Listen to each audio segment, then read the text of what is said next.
अलग अलग सुरक्षा कर्मियों की मौजूदगी के बीच में भारी सुरक्षा बंदोबस्त के बीच में ये रैडिसन होटल है गुवाहाटी का, जहां पर वो 38 शिवसेना के बागी विधायक मौजूद हैं, जो कि छिटक कर शिवसेना से यहां पर असम गुवाहाटी पहुंचे हैं और उनके साथ कई और निर्दलीय विधायक भी हैं। और प्रतिदिन जो आंकड़ों की गिनती यहां पर चलती है उसमें आज एक का आंकड़ा और जुड़ गया। लेकिन अगर ये सुरक्षा का बंदोबस्त आप देख रहे हैं तो इस कारण भी कि एकनाथ शिंदे 2 घंटे से बाहर गए हुए हैं, किसी निजी काम के लिए उन्हें बाहर जाना पड़ा है ऐसा बताया गया है।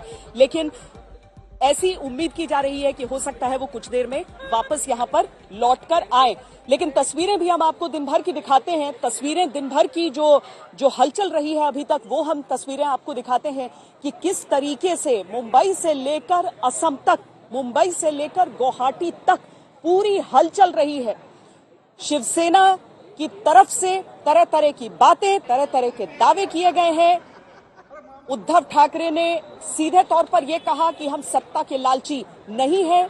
आदित्य ठाकरे ने अपनी तरफ से सीधे तौर पर यह बात कह दी है कि वो अभी लड़ेंगे। आदित्य ठाकरे ने अपनी तरफ से यह बात कह दी है कि वो अभी आगे लड़ेंगे। वर्षा को छोड़ना यानी सरकारी आवास को छोड़ना, सरकार की लड़ाई को छोड़ना कतई न माना जाए। इसके अलावा युवा सेना के कार्यकर्ताओं से मुलाकात भी कर रहे हैं। इससे पहले शिवसेना के पार्षदों के साथ एक बैठक हुई थी और इस सब के बीच चल रही है घनघोर बयानबाजी। और हाँ, शिवसेना के एक और विधायक यहां पर दिलीप लांडे गुवाहाटी में लैंड कर चुके हैं। वो यहां पर पहुंच चुके हैं और इस होटल के भीतर अब जा चुके हैं। शिवसेना के विधायकों का कुल आंकड़ा 38 इस समय पहुंच चुका है। 37 की आवश्यकता थी 2/3 का अंक हासिल करने के लिए, और अब जो आंकड़ा हो चुका है वो 2/3 + 1 हो चुका है। लेकिन बयानबाजी जिस तरह की चल रही है वो भी हम आपको सुनाते हैं। और माइनॉरिटी में जो लोग हैं उनको कार्रवाई करने का, डिस्क्वालिफिकेशन करने का अधिकार ही नहीं है। और मीटिंग अटेंड करने के लिए नहीं किया, इसके लिए डिस्क्वालिफिकेशन नोटिस देने का कोई अधिकार नहीं। ये सिर्फ डराने की बात है, ये डराने की चेष्टा है।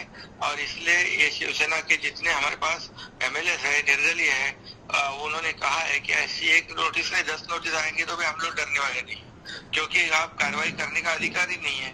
ऐसा हमारा 37 का गुट और बाकी निर्दलीय मीडिया गुट बनाने, ग्रुप बनाने से हमको कोई रोक नहीं सकता है। देश में डेमोक्रेसी है, कानून है, कॉन्स्टिट्यूशन है, रूल्स है, इसको तो कोई तोड़ नहीं सकता है। और इसलिए ये सिर्फ प्रेशर टैक्टिस है, इसमें वो लोग कामयाब नहीं होंगे, क्योंकि हमारे लोग पूरी तरह एकजुट है। हमारे लोगों ने पूरी तरह सोच समझ के ये स्टैंड लिया हुआ है। हम हार मानने वाले नहीं, हम जीतेंगे। फ्लोर ऑफ द हाउस पर जीतेंगे। अगर लड़ाई सड़क पर हो गई तो वहां भी जीतेंगे। जिसको हमारा सामना करना है मुंबई में आ सकते हैं। धमकियां देने का काम चल रहा है माननीय पवार साहब को। अगर ये सरकार को बचाएंगे तो देख लेंगे, ये केंद्रीय मंत्री बोल रहा है। प्रधानमंत्री मोदी जी सुन लीजिए, अमित शाह जी सुन लीजिए, आपका एक मंत्री महाराष्ट्र में शरद पवार साहब को धमकी दे रहा है। ये धमकी ऐसी है कि आपको घर नहीं जाने देगी। क्या इस प्रकार के धमकियों को आपका समर्थन है, ये महाराष्ट्र जानना चाहता है। एक्चुअली महाराष्ट्र में जो मैंडेट मिला था वो भारतीय जनता पार्टी शिवसेना से मिला था, और उसके बाद भी उन्होंने बगावत करके कांग्रेस, राष्ट्रवादी कांग्रेस के साथ सरकार बनाई। ये बनी हुई सरकार ना तो महाराष्ट्र की जनता को पसंद है, ना तो शिवसेना के एमएलए के लिए पसंद है। और बार बार वही बोलते रहे कि भाजपा हमारी सरकार गिराने के चक्कर में है। भाजपा पहले से बोल रही है कि हम सरकार गिराने के चक्कर में नहीं है, हमें इसको गिराना नहीं है। ये खुद झगड़ा करेंगे और आपस में झगड़ के इनकी सरकार गिरेगी। कोई सेंट्रल मिनिस्टर धमकी देने वाला नहीं है, हम धमकी देंगे भी नहीं है, वो उनका अंदरूनी मामला है। आरोप केवल एक तरफ से नहीं लगाए जा रहे हैं, आरोप दोनों तरफ से लगाए जा रहे हैं। हम एक बार फिर आपको दिखाएं कि हम उसी रैडिसन होटल के बाहर मौजूद हैं, जहां पर भारी सुरक्षा व्यवस्था मौजूद है। यहां पर असम पुलिस के कमांडोज हैं, असम पुलिस की एक पूरी बटालियन यहां पर लगी हुई है। इसके साथ ही सीआरपीएफ के जवान भी यहां पर लगे हुए हैं, यानी कि हर स्तर पर यहां पर सुरक्षा इस समय मौजूद है। कोई भी गाड़ी अगर यहां से गुजरती है तो बिना पूरी जांच परख पड़ताल के वो यहां से जा नहीं सकती है। हाँ, निकलते हुए फर्राटे से जरूर निकल जाते हैं और उसी में एकनाथ शिंदे यहां से निकले हैं, जिनके वापस आने का इंतजार इस समय हो रहा है। लेकिन जो आरोपों की बात हम कर रहे हैं, ऐसा नहीं है कि केवल शिवसेना की तरफ से मुंबई से आरोप लगाए जा रहे हैं, बल्कि ये जो बागी विधायक हैं उनकी तरफ से भी आरोप लगाए गए हैं। पूरी चिट्ठी जो लिखी गई थी उसमें बहुत तरह की चीजों का जिक्र था और एक बहुत अहम बात का जिक्र था, वो ये कि इन विधायकों को फंड्स मिलने में भी रुकावटें, बाधाएं सब आने लगी थी। इन आरोपों पर क्या कहा गया है शरद पवार की तरफ से, एनसीपी की तरफ से, वो आपको सुनाते हैं। बात ऐसी है कि जो लोग बाहर गए, वहाँ के उनके नेता हैं, उनका कहना है कि वहाँ ये आघाड़ी में हम गए और वहाँ कांग्रेस, राष्ट्रवादी, इन पार्टी के खिलाफ हमारे मन में एक तरह की नाराजगी, तो यहाँ आके कहो, हमारे सामने कहो और आवश्यकता हो तो हम बाहर फिरने के लिए भी तैयार हैं, मगर ये आसाम में बैठकर नहीं, ये यहाँ आकर कहने की उन्हें स्थिति दिखानी चाहिए। और यही बात कल उद्धव ठाकरे जी ने बताई। शिंदे कैंप ने ठीकरा एनसीपी पर फोड़ा है, कहा कि एनसीपी का जो रवैया है उससे वो लोग परेशान है। क्या कांग्रेस को की भी यही फीलिंग है? नहीं, देखिए, मैं ये सारी बातें यहाँ पे नहीं कह सकता। अभी जो परिस्थिति हमारे सामने है उसको हम रिएक्ट करेंगे, उसके हम बाद में बताएंगे, लेकिन अभी परिस्थिति स्पष्ट नहीं हुई है। हमने कई बार जाके मुख्यमंत्री को कहा कि आप फर्म रहिए, हम आपके साथ में पूरा है। ये पता नहीं किसने अफवाह उड़ाई कि कोई सपोर्ट विड्रॉ कर रहा है, कोई मतलब ही नहीं है। तो ये जो पूरी लड़ाई है कुल मिलाकर इस बात पर आकर टिक जाती है कि ये विधायक मुंबई आए, क्योंकि मुंबई में ही आमने सामने बैठकर बात हो सकती है। कई तरह के कटाक्ष भी कस दिए गए हैं, कई तरह की चुनौतियां भी दे दी गई हैं। बार बार ये कह दिया गया है कि अगर मसला महाराष्ट्र का है तो उसे सुलझाया भी महाराष्ट्र में जाएगा, गुवाहाटी में बैठकर सुलझाया नहीं जा सकता है। लेकिन अपनी तरफ से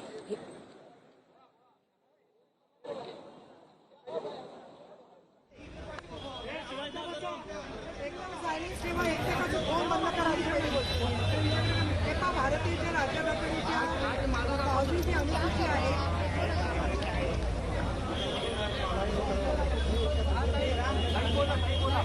अनुसूची आहे त्याची प्रत सगळ्यांना देणार आहे आणि त्या प्रतिमध्ये ज्या लोकांना त्यांनी म्हटलेलं की ज्या लोकांना विधानसभेमध्ये काही वेगळी त्यांनी भूमिका घेतली असेल तर ते अपात्र, म्हणजे त्यांची आमदारकी जर रद्द व्हायची नसेल तर त्यांना कुठल्या गटामध्ये विलीन तरी व्हावं लागेल, विलीन व्हावं लागेल त्यांना, आणि विलीन व्हावं लागेल।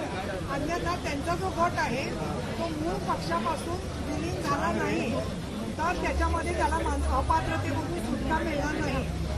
आणि हे विलीन होत असताना त्यांना कुठल्या तरी रजिस्टर्ड पक्षामध्ये विलीन व्हावं लागेल किंवा स्वतःचा गट काढावा लागेल। म्हणजे थोडक्यात शिवसेना हे नाव त्यांना मूळच्या पक्षाचं वापरता येणार नाही हे त्याच्यामध्ये स्पष्ट केलेलं आहे। आणि म्हणून मी वरती बोलत असताना सांगितलं की त्यांना आता भारतीय जनता पक्षामध्ये विलीन व्हावं लागेल किंवा बच्चू प्रहार संघटनेमध्ये रद्द बच्चू कडू यांना त्यांचा जो प्रहार संघटनेचा आहे त्याच्यात व्हावं लागेल। आणि काही गैरसमज पसरवला जातो आहे, गैरसमज काय पसरवला जातोय की शिवसेना नाव त्यांना मिळणार आणि शिवसेनेचं चिन्ह त्यांना मिळणार। याबद्दल पण मी स्पष्ट करू इच्छिते की निवडणूक आयोगाचं जे काही नियम आहे त्याच्यानुसार शिवसेनेची राज्यघटना आहे, शिवसेनेची राज्यघटना आहे, त्याचबरोबर शिवसेनेची जी घटना आहे ती घटना निवडणूक आयोगाच्या नियमानुसार। सीधे हम आपको मुंबई लिए चलते हैं, जहां से मेरी सहयोगी विद्या इस समय हमारे साथ जुड़ रही है। विद्या, शिवसेना की रुख में काफी परिवर्तन नजर आ रहा है, उनका जो एक आक्रामक रवैया है वो आज ज्यादा नजर आ रहा है। क्या ये उनकी रणनीति में भी रिफ्लेक्ट कर रहा है या केवल बयानों में ही अभी तक? जी देखिए, अभी अभी ये सारे के सारे कार्यकर्ता अंदर से निकल के आए हैं और इनका यही कहना है कि आदित्य ठाकरे और उद्धव ठाकरे ने जब उन्हें एड्रेस किया, उन्हें सीधा कहा कि अगर जिस तरह से एमएलए छोड़ के गए हैं, वैसे अगर आपको भी छोड़ना हो तो आप भी छोड़ लीजिए। आप अपना फ्यूचर, अगर आपको लग रहा है कि मेरे साथ खराब होने वाला है, तो आप भी छोड़ दीजिए। मैं नया कैडर फिर से बनाऊंगा, नए लोग खड़े करूंगा और उन लोग को ऊपर लेके जाऊंगा।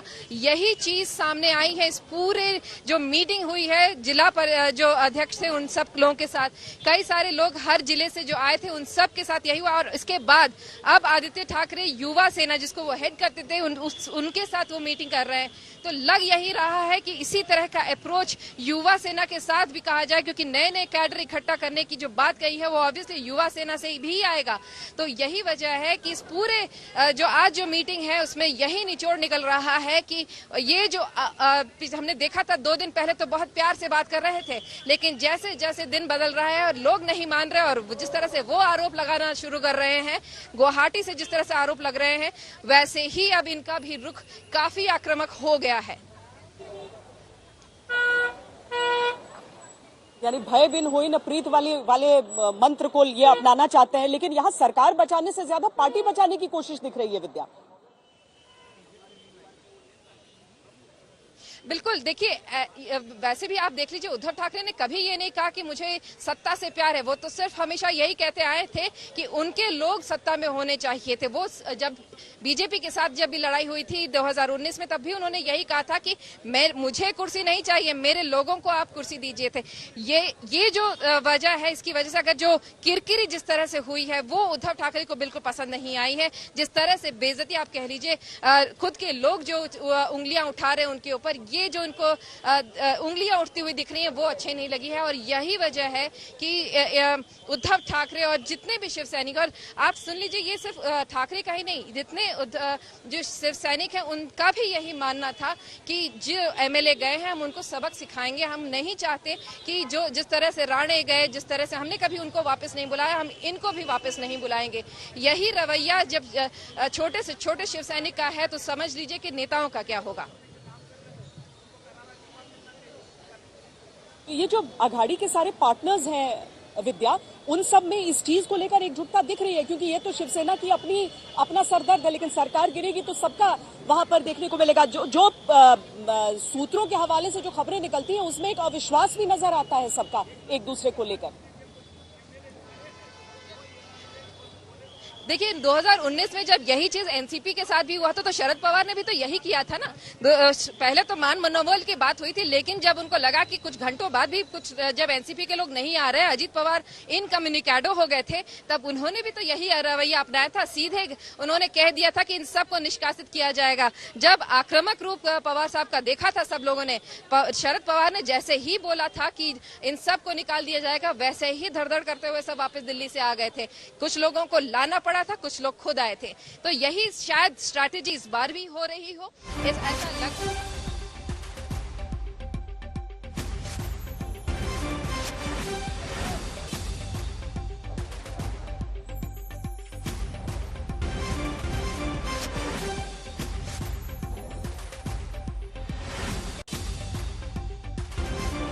हमारे साथ इस समय दीपक केसरकर, जो कि एकनाथ शिंदे के समर्थन में खड़े हुए विधायकों में से एक हैं, हमारे साथ इस समय जुड़ रहे हैं। बहुत स्वागत है आपका। बहुत सारे आरोप आप लोगों पर लगाए जा रहे हैं, सत्ता का लालच, पैसे के लालच, आप सबके सभी आरोपों को झूठ कहा जा रहा है। क्या कहेंगे इन सारी चीजों पर आप? एक चीज तो ये है मैडम कि किसी को भी किसी चीज का लालच नहीं दिया गया था। हम लोग कब से अपने जो पॉइंट ऑफ व्यू है कि एनसीपी कांग्रेस के साथ जाना नहीं है, ये लास्ट 1.5 ईयर से सब लोग बोल रहे हैं। आप पार्टी के लीडर है तो उनकी बातें समझिए, उनकी जो फीलिंग्स है उसको समझिए और आप डिसीजन ले लीजिए। तो वो नहीं हो रहा था। और मैडम ये डायलॉग भी चल रहा था, आपको भी मालूम है डायलॉग चल रहा था। फिर वो डायलॉग अगर सक्सेसफुल होता तो आज भी एनसीपी और बीजेपी और शिवसेना का इकट्ठा गवर्नमेंट होता महाराष्ट्र में। तो अब क्यों नहीं? एक चीज मैं आपसे पूछना चाहती हूँ, क्योंकि ये बार बार कहा जा रहा है, अघाड़ी के तमाम नेता ये कहते हैं कि आप लोगों को बंदूक की नोक पर और सुरक्षा कर्मियों के दबाव में जबरदस्ती यहाँ पर रखा गया है। मैं भी इस होटल के बाहर मौजूद हूँ, सुरक्षा कर्मी तो दिख रहे हैं, लेकिन आप लोग क्या किसी दबाव के कारण यहाँ पर हैं? मैडम बिल्कुल नहीं। और आप जो चीज आपने बताई थी व्हाइल फॉर्मिंग द गवर्नमेंट, जो इशारा पवार साहब ने दिया था उस वक्त मेजोरिटी पवार साहब के साथ थी। अब मेजोरिटी शिवसेना के पास नहीं है, वो रिबेल ग्रुप के साथ है। अगर वो होती तो वो वापस नहीं आते। There is a constitution which says 2/3 and if it is more than 2/3 then you will have to accept the version, whatever decision you want to take with the MLAs who are supporting you. You can take any decision, but those who want to go out, they have 2/3 majority. Then it is their constitutional right to have a group. We already have more than 2/3, and even all the independent MLAs which were supporting Shiv Sena are now with us. So the decision is to be taken by them. One day they said that we are with you, come here. Next day they say that our party workers will be on the road. ये सब चल रहा है ना madam. Sharad Pawar भी ये कह रहे हैं और संजय राउत आपकी पार्टी के यही कह रहे हैं कि महाराष्ट्र का मुद्दा है तो मुंबई में बातचीत से सुलझ सकता है, असम में बैठने से कुछ नहीं होगा। क्या करना है मुंबई में आके मैडम? मैं भी खुद मुंबई में था। Although I was putting my feelings to Honorable CM, I was in Mumbai. He has given me the permission to stay in my own home instead of going to the hotel because my wife was not keeping well. In spite of that, when I get down from Adityaji's car at St. Lawrence, 150 people were surrounding my car. What is this? Are you trying to put pressure? And this kind of pressure on a person who has, fulfilled the commitment of Baba Saheb. He wanted peace in Konkan. I fought for it. And very peacefully I did it. I don't accept such kind of thing using of martial powers. And if a senior leader like Sharad Pawar who knows what is happening in Mumbai, I telephoned the General Secretary of Shiv Sena saying that I'll not tolerate this. I have not come to Assam because of this. I'll have to properly take care of my wife. I see to it that she is safe. I send her somewhere. And then I started for Assam because the kind of treatment was given in Mumbai, it was intolerable. And I have fought throughout my life against such forces. And if my own party is working in that manner, madam, this is something different. What Rautji was telling today morning, that they will come to the roads. What is coming to the road? Is it democracy? And you want the lady MLAs to come and have the same treatment? हाँ, मैं ये बोल रहा था madam कि देखिए ऐसा है कि वो बोल रहे हैं हम लोग सड़कों पे उतर जाएंगे। तो सड़कों पे उतरने का मतलब क्या है? डेमोक्रेसी में सड़कों पे ऊपर उतर के डिसीजन होता है क्या? अगर ये है तो बीजेपी और आप इकट्ठा उतरे थे इलेक्शन में, आप इकट्ठा जीते थे। तो जब आपने दूसरे के साथ सरकार बनाई तो बीजेपी के लोग सड़क पे आ गए थे क्या? ये सवाल अपने मन को पूछिए, क्या ये डेमोक्रेसी है क्या? ये अपने मन को पूछिए और फिर इसका जवाब दीजिए। Pawar sahab is a very senior leader, but when Shiv Sena broke for 3 times, he was instrumental in breaking it. But still, I respect him because he was my leader. I was CM Maharashtra के, वो इस समय एक प्रेस कॉन्फ्रेंस कर रहे हैं। एरियातल्या संदर्भातलं ते काम आहे, त्याच्याबद्दल काय असेल ते त्यांना तुम्हाला विचारावं लागेल। पण आमची भूमिका मात्र एकंदरीतच ते काय म्हणतात, बाबा आम्ही शिवसेनेचेच आहोत असं तिकडे गेलेली लोक सांगतात। त्याच्यामुळे शिवसेना, राष्ट्रवादी काँग्रेस आणि काँग्रेस या 3 लोकांचं मिळून बहुमत आहेच, ते जर शिवसेनेचे आहेत तर, आणि मुख्यमंत्री उद्धव ठाकरे साहेब आहेत। दादा, बैठक में क्या हुआ? बैठक में वैसा कुछ हुआ नहीं। बैठक में कल ही हमने जो बताया वही हमारी पार्टी की लाइन है। हमारे चीफ मिनिस्टर उद्धव ठाकरे जी के पीछे राष्ट्रवादी कांग्रेस पार्टी के सब विधायकों ने उनको सपोर्ट देने का। और आज हम चीफ मिनिस्टर साहब को, क्योंकि बीच में उनको कोरोना हुआ था, इसीलिए उनको हमने वहाँ मिलने के लिए हम गए नहीं थे। लेकिन आज 6:30 बजे पवार साहब, प्रफुल्ल भाई, मैं और जयंत पाटिल उनको मिलने के लिए जा रहे हैं, बात करने के लिए। उनका क्या कहना है, उनका आगे की लाइन ऑफ एक्शन क्या होनी चाहिए। दादा, अभी लगातार शिंदे ग्रुप की तरफ से मीडिया से फोन पर जो बातचीत की है, उनका कहना है कि 40 शिवसेना के विधायक उनके पास है, साथ साथ में इंडिपेंडेंट भी 9-10 है, लगभग 50 के करीब। अब सवाल ये उठता है कि 2/3 बहुमत शिंदे ग्रुप के पास में है, तो ये सरकार तो अल्पमत में आ गई। अरे वो शिवसेना के है ना, आपने भी क्या बताया कि वो शिवसेना के विधायक है, तो अभी चीफ मिनिस्टर भी शिवसेना के हैं और उनको सपोर्ट दिया है राष्ट्रवादी कांग्रेस पार्टी ने और कांग्रेस ने, तो पूरी मेजोरिटी है ना। दादा, सवाल यहाँ ये उठता है उन 40 विधायक दादा, वो 40 विधायक लगातार ये कह रहे हैं। उसके बारे में उन्होंने क्या कहना चाहिए, क्या नहीं कहना चाहिए, वो उनका अधिकार है। उन्होंने पार्टी फ्लोर पे पार्टी के जो चीफ है उनको बताना चाहिए। लेकिन दादा, एक नैतिकता के सवाल पर सवाल ये उठता आहे की क्या जे पत्र म्हणजे बोलणं झालंय त्यांचं म्हणणं असं आहे की आमच्याकडे 40 आमदार जर आहेत तर आम्ही मेजॉरिटीमध्ये आहे आणि जे आमचं गटनेतेपद रद्द करा असं म्हणतायत ते स्वतः त्यांच्याकडे आमदार नाहीये, तर मग याच्यात तांत्रिकदृष्ट्या मी त्याच्याबद्दल तुम्हाला आत्ताच सांगितलं की विधिमंडळाचा जो एरिया आहे, विधान परिषदेच्या बद्दलचा काही इश्यू निर्माण झाला तर त्याबद्दल विधान परिषदेचे विद्यमान सभापती रामराजे नाईक निंबाळकर साहेब निर्णय घेऊ शकतात आणि विधानसभेमध्ये काही निर्णय झाला तर विधानसभा अध्यक्षाची जागा रिक्त असल्यामुळे प्रभारी अध्यक्ष हे उपाध्यक्ष आहेत, ते त्याबद्दलचा निर्णय घेऊ शकतात।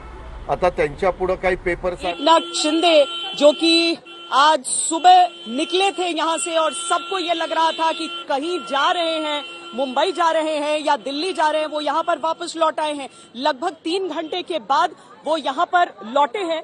देखिए यहाँ पर अटकलें तमाम लगी, लेकिन आखिरकार वो यहीं पर बताया गया कि वो किसी निजी कारण से यहाँ पर बाहर गए थे, लेकिन आखिरकार वो यहाँ पर लौट कर आए हैं और अब भीतर यहाँ दाखिल हो रहे हैं और इसीलिए सुरक्षा बंदोबस्त इतनी ज्यादा यहाँ पर बढ़ाई गई थी।